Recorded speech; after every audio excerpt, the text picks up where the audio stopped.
maksud dia asalnya kita punya complex number kita adalah R dan R. Z equals to R cos theta plus I sin theta. Ini dalam bentuk polar form.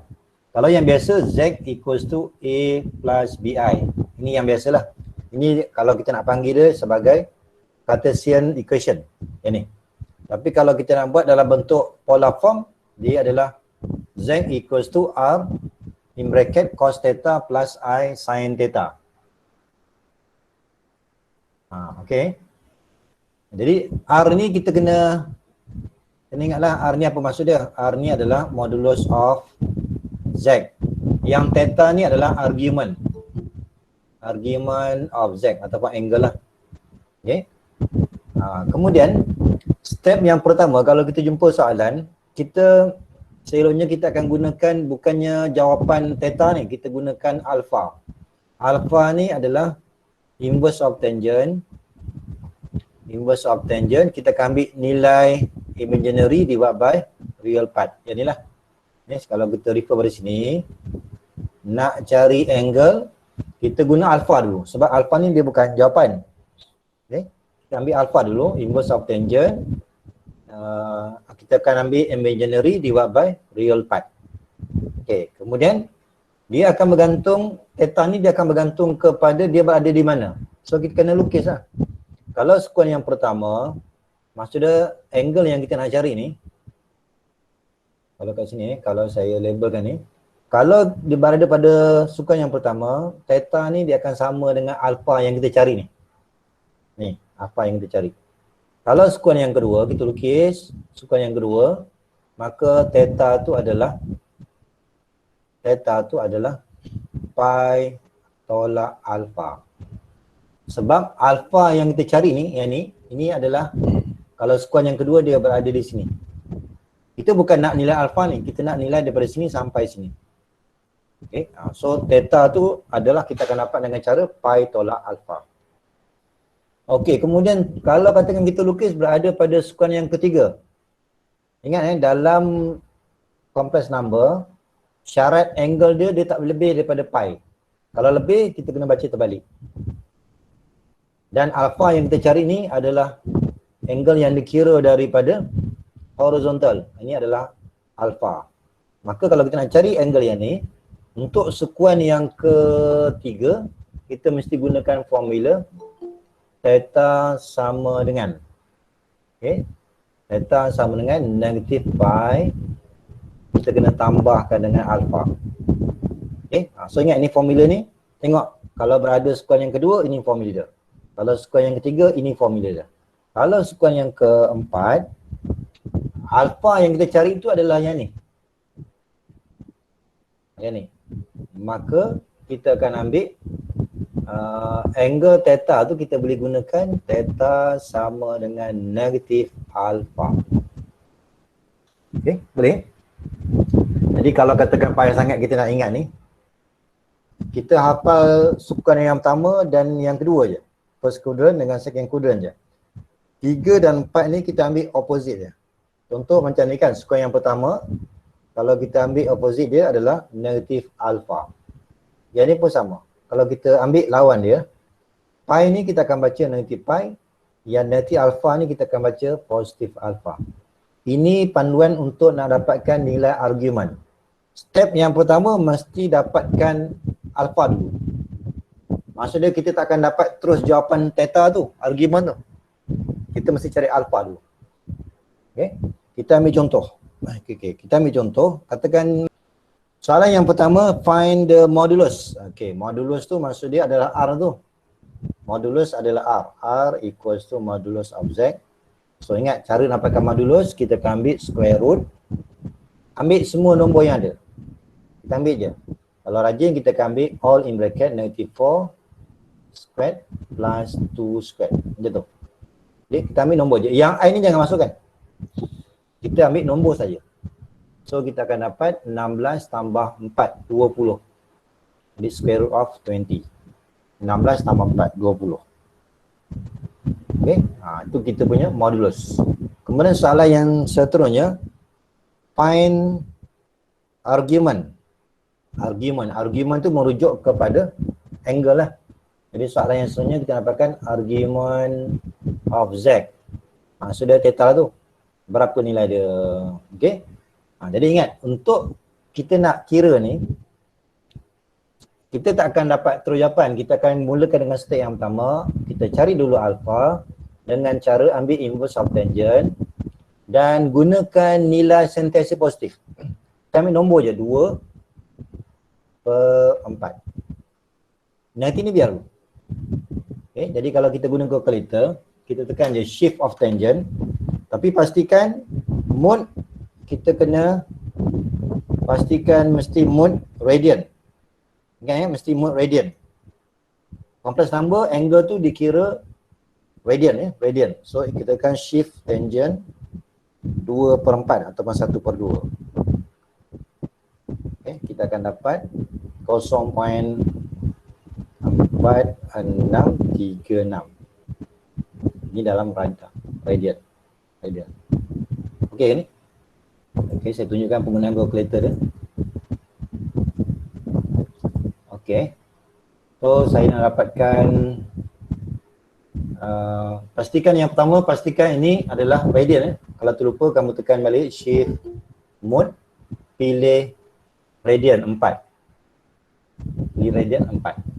Okey. Kalau kita dah pilih, dia akan paparan kat sini R, mesti R. Kita akan gunakan shift of tangent. Kita akan ambil 2/4. 2/4. Walaupun ada nilai negatif, negatif tu kita biar dulu. Masa kita kira alpha, negatif tu biar dulu. Kita abaikan. So kita akan ambil nilai dia adalah 0.4634. Sama dengan ni lah. Okey. So saya teruskan. Sekarang ni kita nak cari argument. Okey, kalau nak cari argument, seeloknya kamu buat lakaran ni. Kamu kena buat lakaran dulu. Sebenarnya dia berada pada sukan mana? Okey, kita buat lakaran. Okay, saya buat lakaran kat sini. Okey, kita tengok dia berada di mana.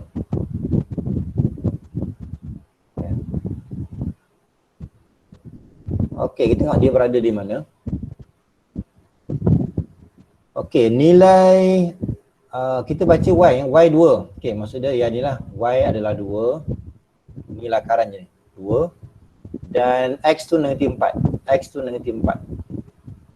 Maka kita punya complex number kita berada di sini. So kita refer balik nota. Kalau kita nak dapatkan argument di sini, kita mesti gunakan theta sama dengan pi tolak alpha. Kalau terlupa, tengok balik nota saya tadi. Okay. Maksudnya yang kita cari tadi alpha tu yang ni. Kita bukan nak yang ni, kita nak yang ni. Ni, theta ni. So kita akan ambil theta equals to pi minus alpha. Jadi kalau kita teruskan, argument of z iaitu theta sama dengan pi tolak alpha. Okay. Jadi kita guna calculator. Masa kita guna calculator jangan ambil 22/7. Kamu tekan je shift pi tolak dengan 0.4636. Terus kita akan dapat 2.678 lebih kurang radian. Inilah kita punya jawapan untuk argument of z. Okey. Saya tunjukkan cara pengiraan dia. Okey. Jadi ingat, untuk dapatkan theta ni kita mesti ambil pi. Pi tu jangan guna 22/7. Kita mesti guna calculator je. Shift pi. So nampak ni pi tolak dengan nilai tadi 0.4636. Okey, so kita dapat 2.6778 lebih kurang. Okey. Dalam exam nanti kalau katakan bukan soalan adjektif, kita kena ambil jawapan sama ada 3 decimal places ataupun 4 decimal places. Okey. Tapi ini soalan yang pertama. Kemudian kita nak dapatkan dalam bentuk hence express the complex number in polar form. Ingat balik kita nak tulis dalam bentuk polar form.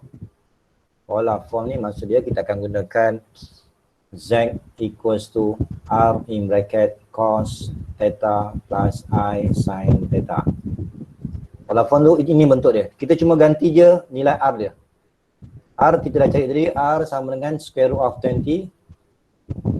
Okay, kemudian cos angle yang kita dapat tadi 2.678. Kemudian plus I sin 2.678. Dan macam tu je. So kita tinggalkan jawapannya ni. Okay. Pola form maksud dia bentuk tu kita ikut. Pola form ini bentuk dia. Kita ganti R, kita ganti theta. Kita dia beri Z. Nanti 1 minus I square root of 3. Soalan yang sama. Pertama kita dapatkan modulus. Modulus tu maksud dia modulus of Z square root. Ambil nombor yang pertama ni nanti 1 kuasa 2. Kemudian yang ni I ni buang, ambil je square root of 3 square. So bila kita jumlahkan ni kita akan dapat jawapan dia 1 tambah 3. 1 tambah 3 4. Ataupun disambung dengan 2. Okay, 1 tambah 3 4. Okay, start. Okay, kemudian kita dapatkan argument. Okay, seterusnya kita dapatkan argument of Z. Iaitu theta tu. Berapa? Ingat, nak cari argument, kita tak akan dapat jawapan dia terus. Jadi untuk lebih selamat, kita gunakan, kita cari dulu alpha dulu. Iaitu formula dia inverse of tangent. Kita akan ambil nombor ni, imaginary part ni. Square root of 3. Yang I tu jangan ambil. Ambil nombor je. Ni divide by 1. Yang negatif tak payah. Negatif ni kita buang. Untuk cari alpha ni, abaikan negatif. Kemudian kita akan gunakan calculator. Kita tekan calculator, tekan shift of tangent. Shift of tangent, set 3. Yes. Okay, kita dapat pi per 3. So, kita boleh gunakan pi per 3. Ataupun boleh juga dalam bentuk decimal number. Okay. 1.0472. 472.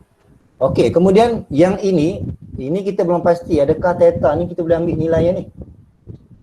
Okey, cara kita nak tahu betul ke tak betul, kita kena lukis dulu. Kita kena tengok dia berada sukuan mana.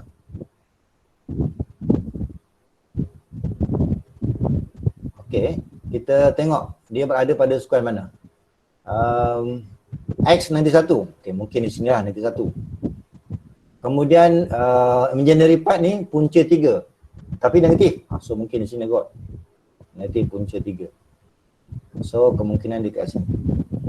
Okey. Jadi kamu tengok balik apa formula tadi. Kalau dia berada sukuan yang ketiga. Kalau kamu hafal tadi, theta argument equals to negative pi plus alpha. Ni mana datang formula ni, tengok balik nota saya tadi. Okey. So argument yang kita nak cari ni, kita gunakan formula negative pi tambah dengan nilai yang kita ada tadi.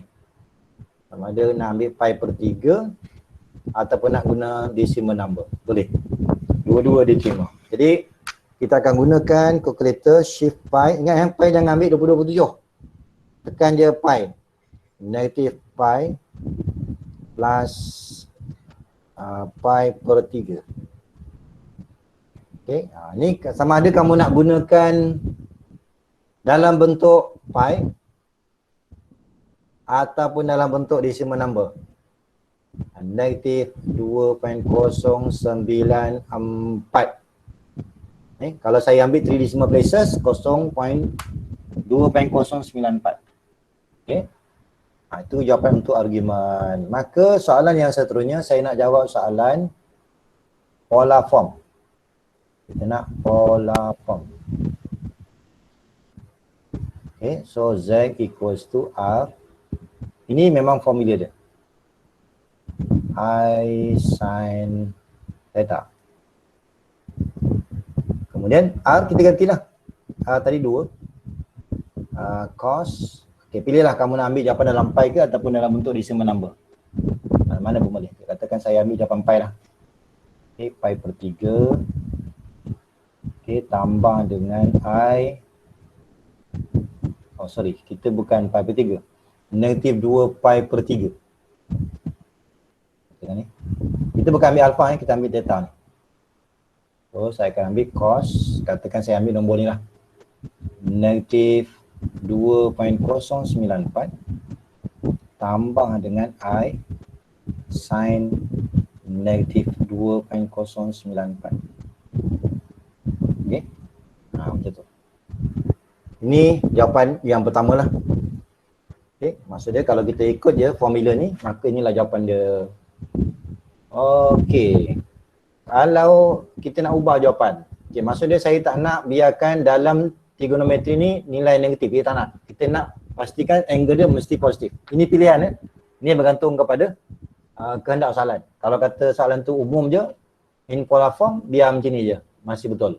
Cuma kalau kamu nak ubah, saya boleh tulis Z sama dengan 2. Okey, kita kena tengok. Sekarang ni, dia berada pada skuan yang ketiga. Jadi kamu ingat balik. Masa kita belajar trigonometri, all, sin, tangent, cos. Ini yang saya buat ni. Maksud dia, kalau skuan yang kedua, sin bernilai positif. Selain daripada tu, negatif. Yang ini tangent dia positif, sin cos negatif. Sudah. Sekarang kita balik kat sini. Sekarang kita gunakan maklumat cos dan sin. Cos dan sin untuk skuan yang ketiga adalah bernilai negatif. Maka kalau kita hilangkan negatif dalam ni, kamu kena tulis macam ni. Negatif cos 2.094. Kemudian negatif I sin 2.094. Jawapan yang kedua ni, ini kalau saya nak pastikan dalam trigonometri tu adalah nilai positif. Okay.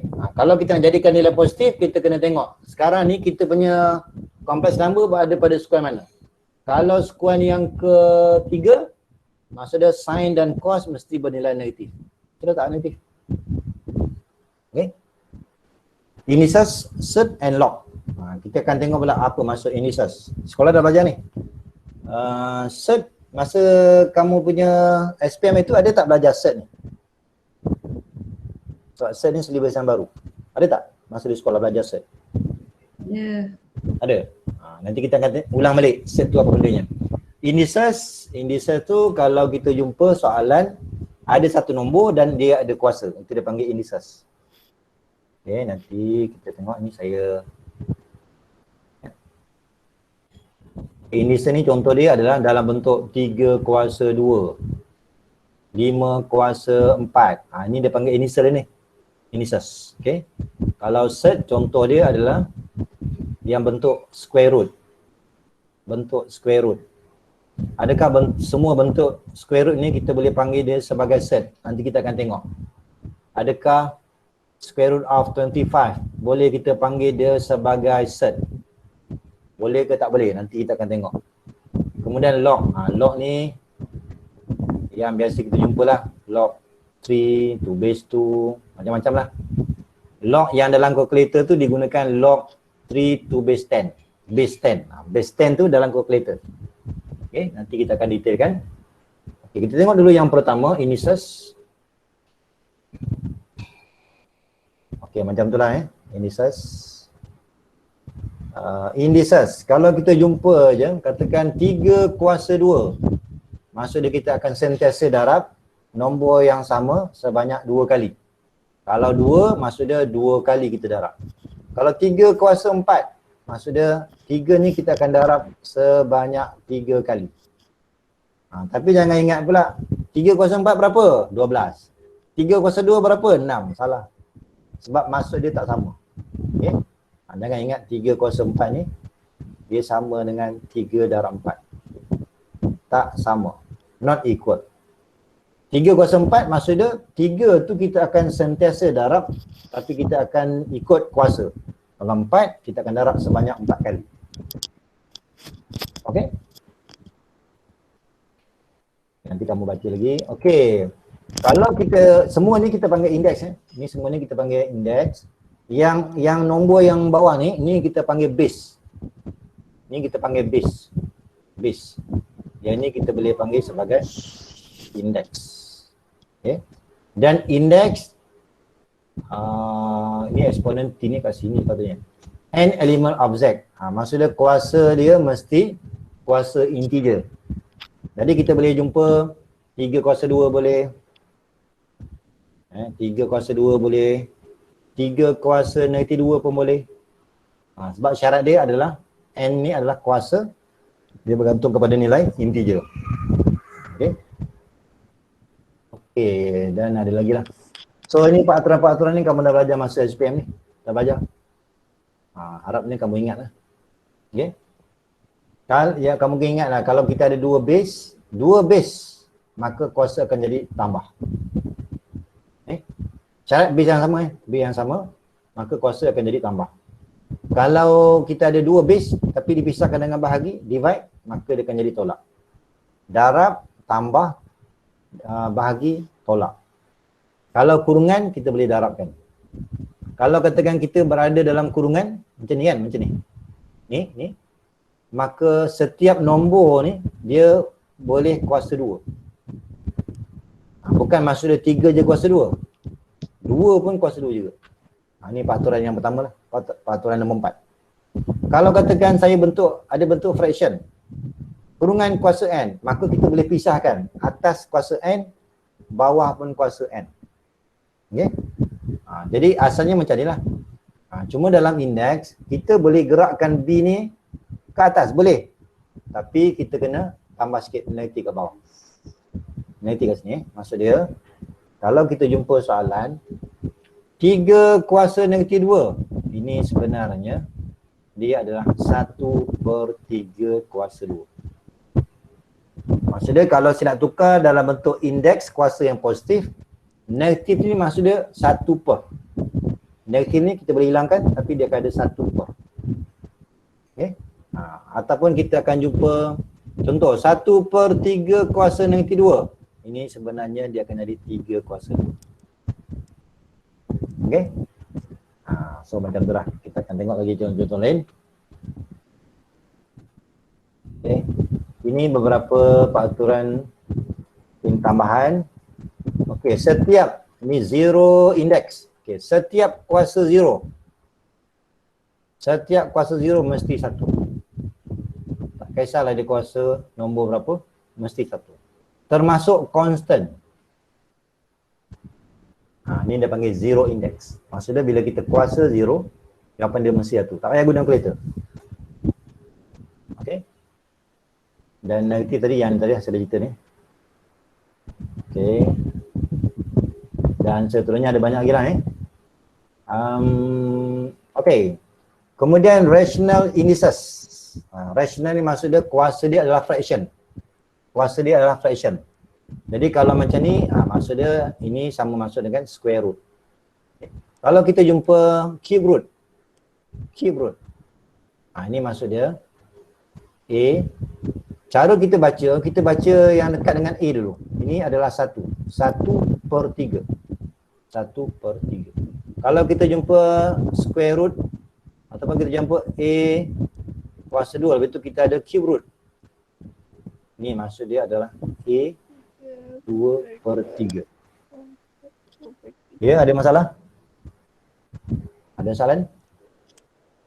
Sama juga kalau saya ada A kuasa 4, di luar ni 5. Maka kalau nak tukar dalam bentuk indeks, kita baca dalam dulu. 4/5. Ini memang seram dah sikit ni. Contoh 18 kan? Okey, tapi kamu kena ingat betul.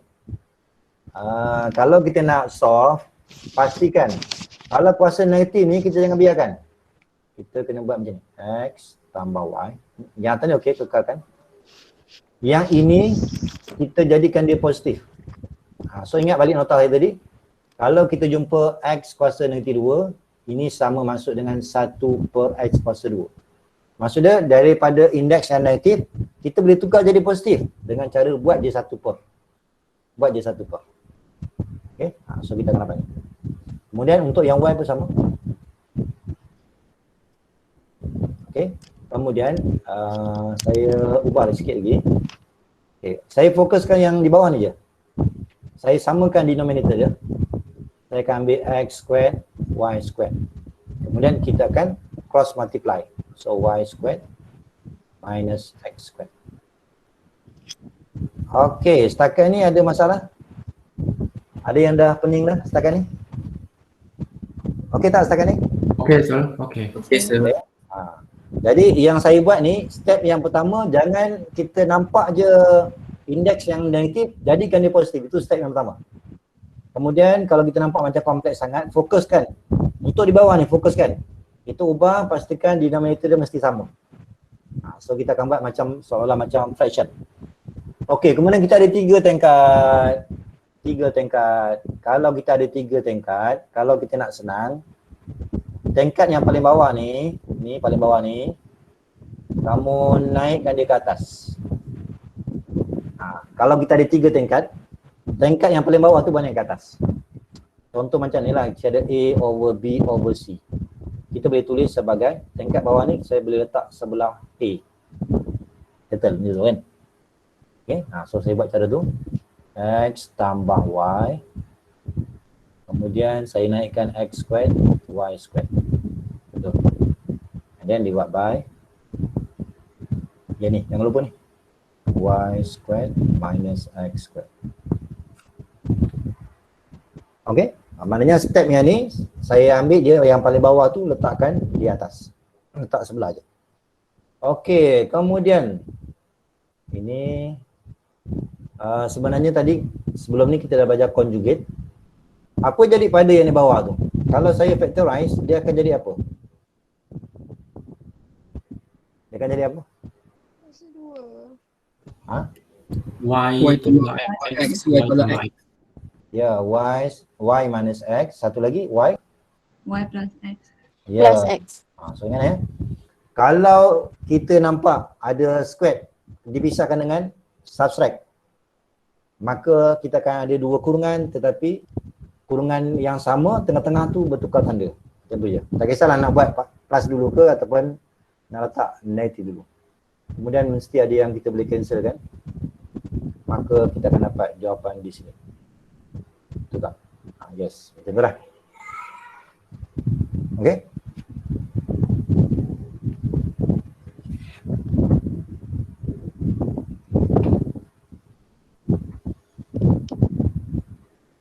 Okey, itu contoh indeks sana. Contoh indeks.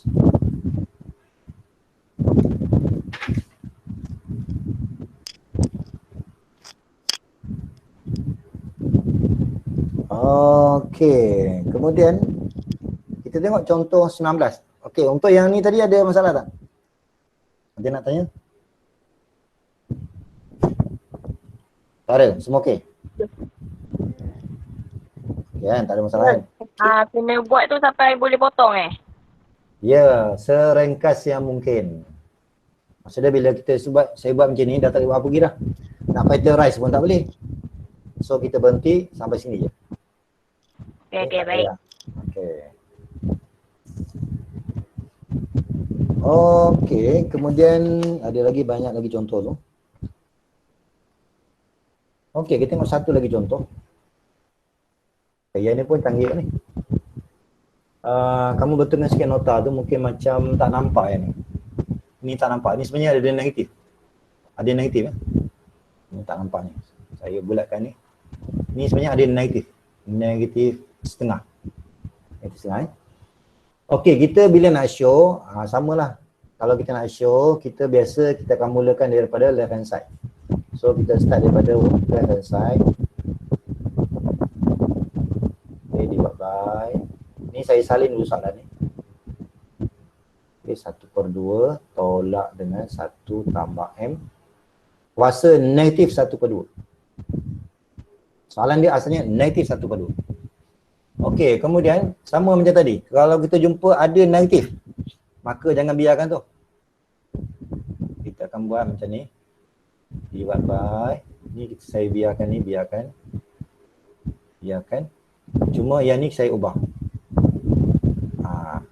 Ini asalnya dia adalah negative index.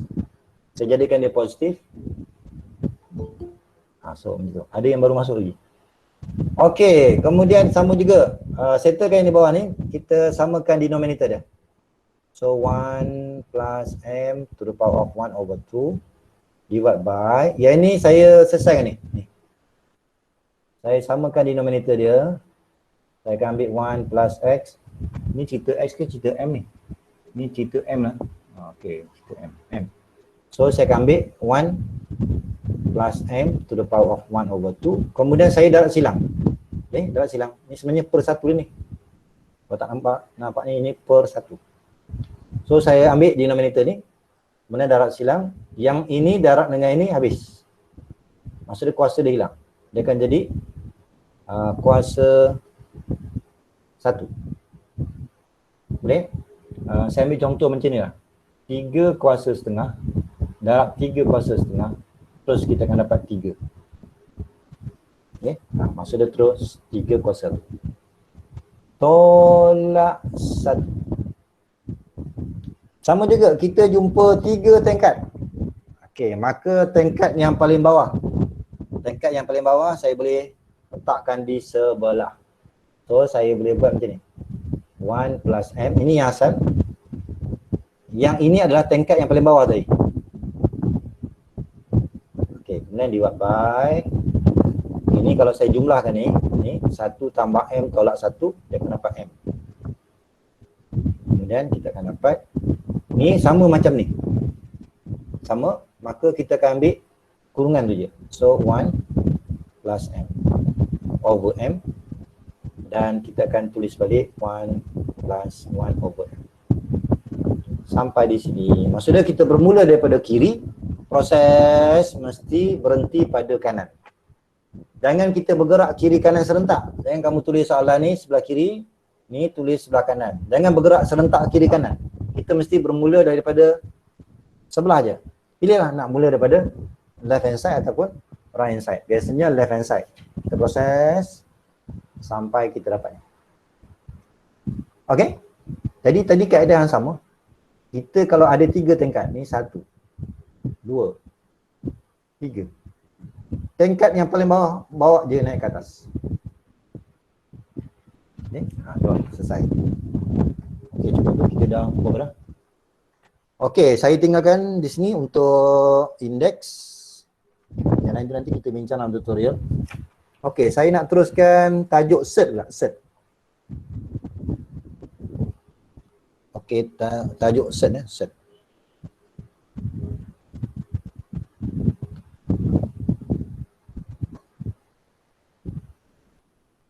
Okey. Okey, untuk set. Set ni tadi saya dah bagi contoh. Tapi kena ingat, secara umum dia, set ni dia memang dalam bentuk square root. Secara umum dia, yang pertama mesti bentuk square root. Itu syarat yang pertama. Tapi bukan semua square root kita boleh namakan dia sebagai set. Yang pertama square root. Syarat yang kedua kita nak panggil set, dia adalah ni, irrational number. So ingat balik apa benda irrational number ni. Irrational number, ingat balik. Contoh macam set 2, set 3, dia mesti dalam bentuk irrational number. Irrational number. Okay. Jadi kita kena tengok. Okey, katakan saya ambil contoh square root of 31. Boleh tak kita panggil dia ni sebagai set? Ikut tak syarat ni? Dia set ni, dia ikut syarat ni. Dia mesti ada 2 syarat. Yang pertama bentuk square root. Okey, betul. Kemungkinan ada lah kita boleh panggil dia sebagai set. Kemudian kalau kita nak sahkan, boleh tak kita teruskan panggil set? Adakah dia termasuk dalam kategori irrational? Ini termasuk dalam kategori irrational? Sudah. Termasuk tak? Irrational? Ya, irrational. Irrational kan? So ini adalah contoh kita boleh panggil dia sebagai set. Kalau kita baca biasa, ini kita akan baca square root of 31. Kalau kita baca biasa. Tapi kalau kita nak cepat, kita boleh panggil dia set of 31. Boleh? Kemudian kita tengok contoh lain. Saya ambil contoh mudah lah. Square root of 36. Boleh tak kita panggil dia sebagai set? Tak boleh. Tak boleh. Tak boleh. Sebab ini dia sama dengan 6. 6 tu tak boleh dipanggil sebagai irrational. Okay. So yang ini kita tak boleh panggil dia sebagai set. Tak boleh. Syarat yang pertama, okey, cukup. Memang dia ada square root. Tetapi dia bukan termasuk dalam irrational. Bila bukan termasuk dalam irrational, maka tak boleh panggil dia sebagai set of 36. Tak boleh. Kita kena panggil biasa je. Square root of 36. Okay. Ini contoh-contoh ni. Square root of 2, square root of 5, square root of 7. Ini semua contoh-contoh set ni. Sebab yang pertama ada square root. Yang kedua irrational. Jadi kalau dua tu ada, maka kita boleh bukan panggil square root, kita panggil set of 2, set of 5, set of 7. Macam tu. Okay? Ini mesti square root Kalau cubic root? Cube root boleh. Tapi dia mesti ada syarat tambahan. Sebab soalan dia punya ni. Yang pertama, dia mesti root sign. Itu syarat pertama. Tak kisahlah square root ke, cube root ke. Tak kisah. Yang penting simbol dia adalah root. Bentuk-bentuk punca. Kemudian kita kalau nak sahkan, dia syarat dia ada dua. Root, sign, satu lagi dia mesti irrational. Dia mesti ada dua-dua syarat. Ini sama ada square root, cube root pun boleh, fifth root pun boleh. Okay? Tapi kena tengok termasuk tak dalam irrational. Kalau termasuk, kita boleh panggil dia sebagai set. Okey, setakat ni ada nak tanya? So yang lain-lain yang bawah ni tak boleh Ini contoh-contoh. Ini contoh-contoh ni. Ini bukan set. Bukan set. Ini contoh-contoh ni. Sebab cube root dia okey betul, tapi dia tak termasuk dalam irrational. Dia tak termasuk dalam irrational. So kita reject. Okey. So saya teruskan lagi, yes. Okey. Ini pun dia ada peraturan ni. Ni nanti kamu baca lah. Okey, kita tengok contoh. Cuma saya nak tekankan. Okey, saya letak nota kat sini. Yang pertama, kalau kita jumpa set of 3 multiply by set of 3 sama, maka kita boleh hilangkan square root dia. Okey? Tetapi kalau kita ada dua set, tapi berbeza. Macam ni. Okey? Maka kita boleh, apa yang kita boleh buat, kita boleh cantumkan sekali dan kita boleh ambil 6. Okey? Yang ketiga, kalau kita jumpa nombor dengan set, maka kita tak boleh buat apa-apa. Kekal tak berubah. Ini saya ambil ni daripada yang tadilah saya ringkaskan. Ini daripada table tu saya ringkaskan. Macam tu. Okey, so kita ingat peraturan ni. Okey, so katakan saya buat ni. Ini saya tulis dulu lah sebab ini baru permulaan. Multiply by 2 set 3. Ini dalam ni. Kemudian saya teruskan lagi set 3 multiply by set 2. Okey. Ini darab sini. Kemudian saya teruskan lagi, saya ambil ni dalam ni. So saya tulis plus set 2 multiply by 2 set 3. Kemudian plus set 2 multiply by set 2. Okay, nanti bila kita expand, nanti kita akan gunakan peraturan ni, 1, 2, 3. Macam ni kan. Okay, 2 ni memang tak ada apa-apa. Tapi saya boleh darab set 3 multiply by set 3. Kan ada ni. So kita akan dapat 2 darab 3, 6. Terus 6. Ini 6. Yang ini dah tak boleh apa-apa. Ni saya boleh ambil ni. So kita boleh ambil plus set 6. Kemudian yang ni pun sama, kita boleh tambah lagi. Ada masalah ke ni? Okey tak setakat ni? Okey, sir. Boleh ya? So ini adalah 2 darab 3. Ni gabungan ni 3. Yang ni saya tak boleh buat apa, tapi saya boleh cantumkan set dia sekali, tapi kita akan ambil 3 multiply by 2, darab terus. Yang ini pun 2 ni tak boleh buat apa, tapi yang ni saya boleh darab. Okay. Kemudian untuk yang seterusnya, hati-hatilah. Yang sama bentuk je kita boleh jumlahkan. Macam ni lah, 6 tambah 2. Apa nak? Okay.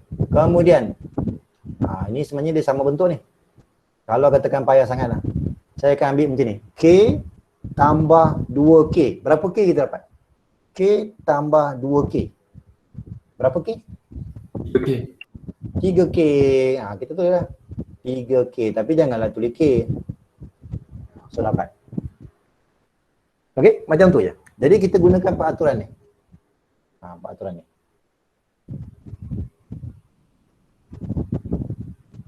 Okey, kemudian soalan yang kedua. Okey. Kita ni kalau kita jumpa 2 kurungan, kita tengok dulu. 2 kurungan ni boleh tak kita tengok dia adalah conjugate? Betul tak? Betul yang conjugate kan? Ini conjugate kepada sini. Maka tak payah expand. Jumpa je conjugate, maka ambil sebutan yang pertama. Mesti tolak second term. Square. Terus dapat 9 tolak 2. Terus 7. Okay. Saya gunakan peraturan ni. Saya gunakan peraturan kalau kita jumpa A tolak B, A tambah B, dia mesti dapat A kuasa 2 tolak B kuasa 2. Ni, saya guna peraturan ni. Jadi tak payah kita expand. Sentiasa perhatikan, adakah kurungan, dua-dua kurungan ni dia ada kaitan? Adakah dia conjugate? Kalau conjugate, terus first term squared, subtract tu second term squared. Terus macam tu je. Okay, faham? Faham Ustaz. Okay, bagus. Okay, kita tengok contoh 22. Okay, kita ada berapa minit lagi? Contoh 22. Okey, nanti kamu baca ni. Okey, dia sama macam complex number. Kalau complex number, dia tak boleh dalam bentuk fraction. Tak boleh. Macam ni lah. Cara dia sama macam complex number. Macam ni kan. Set, dia tak boleh berada di bawah. Dia mesti berada di atas. Okey. Istilah ni digunakan rationalizing. Istilah dia. Maksudnya, kita kena pastikan set tu jangan berada di bawah. Jadi cara yang paling mudah, kalau satu sebutan je, kita darab dengan denominator ni. So yang di atas dia akan jadi 2 set 3 over, so ingat balik nota saya, kalau kita ada 2 set, dua-dua square root, maka terus kita akan ambil 3. Itu jawapan dia. Okey. Yang ni pun sama. Multiply by denominator. Yang ini kita ada pilihan. You nak ambil 2 set 3 ataupun you ambil multiply by set 3 over set 3. Ada dua cara. You nak ambil semua ni denominator ni ataupun you ambil set 3 over set 3. Mana-mana pun boleh. Okay, so yang ini kita akan dapat 3 square root of 15 divided by 2 multiply by 3.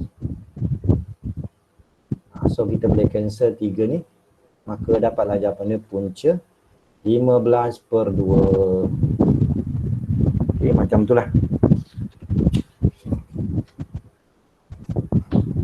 Okay. Okay, kita tengok contoh lain. Saya ambil contoh C pula. Ini dah salin ke belum? Laju sangat ni. Dah salin sir. Dah salin, okay. Kalau tak sampai nanti kamu tengoklah video ni. Okay, saya nak teruskan lagi. Okay, yang ni Okay, yang ni. Yang ni. Yang ini sama macam complex number. Kalau kita ada dua sebutan, seolah-olah macam kita darab conjugate. Darab conjugate. Tapi ingat, cara sama. Refer from denominator. So, kita akan ambil square root of 3. Conjugate, conjugate dia adalah positif. Yang tengah ni berubah. Yes. Macam tu lah. So yang di atas dah tak ada apa-apa, kita darab je. 2 set 3 plus 2. Okay, ataupun kalau saya nak, okay, katakan saya biarkan ni. Saya biar ni. Tengok, okey tak? Bagi dengan, okey, ini adalah conjugate. Bila conjugate, maka kita akan ambil sebutan yang pertama, squared, and then subtract to 1 squared. Ini saya guna kaedah conjugate. Maka yang di atas divide by 3 minus 1. Square root dengan square dia akan hilang. Square root dengan square dia akan hilang. So ambil nombor 3 teratur. So dia ada 2. Jadi jawapan akhir dia set 3 plus 1. Betul lah, sama kan? Okey. Kita tengok satu lagi contoh. Okey, yang ini kita ada 2 fraction. Ingat, cara dia sama seperti complex number. Saya lebih suka setiap fraction ni kita multiply by conjugate. Saya darab dengan conjugate. Multiply by conjugate ni, ingat, refer pada denominator. Okay, so saya akan tambah dengan plus 1. Okay, multiply by conjugate. 2 set 3 minus 1. 2 set 2 2 set 2. Okay, 2 set 2 minus 1. Okay. Kemudian untuk yang di atas, kita boleh dapatkan dengan cara set 3 multiply by set 3. 3 lah. Plus set 1. Set 3. Okay, ini saya darab ni. Saya dapat. Okay, divide by. Untuk yang di bawah, ingat di bawah ni adalah conjugate. Maka kita akan ambil set 3 squared minus 1 squared. Kemudian plus. Okey, untuk yang di atas kita darab je. 2 darab 2, 4. Kemudian 2 darab nanti 1.